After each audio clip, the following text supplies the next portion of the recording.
عمو اللي تحت ده لابس اللي هو لابس الماسك. انت معايا يا شاكر؟ معاكي معايا يا مروه؟ معاك يا سوزي. لقيته بيكسب ناس هدايا والكلام ده. قال لي انت جبت الاجهزه الكهربائيه؟ قلت له جبتها. قال لي جبت المفروشات؟ قلت له لسه. واتكلمنا بس انا حقيقي كنت ده كله مش مصدقه. انت معايا يا شاكر؟ معاكي. معايا يا مروه؟ وبعت له العنوان، فانا طبعا مش مصدقه لان كذا حد قال لي هجيب لك حاجات. واخد بالك يا شاكر؟ انا كنت وعدك هجيب لك ثلاجه، بس المشكله ان الثلاجه عليها خصم مش اقل من 33%. طب فكك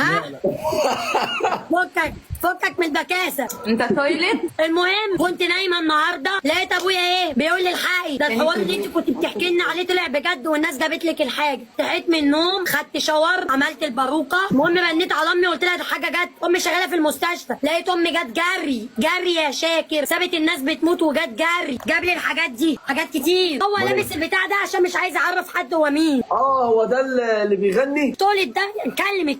هو ده شبه بتاع حبيبي ليه تغيب. احنا عاملين حملة جديدة. علي صوتك عشان اسمعك. وطي صوتك انت واحنا هنسمع. انتوا هتجيبوا تكييف ولا المراوح في البدايه؟ لا انا بابا عند عمتي وبكرهها عشان اشغل التكييف، ولما بنام بتقفلوا عليا.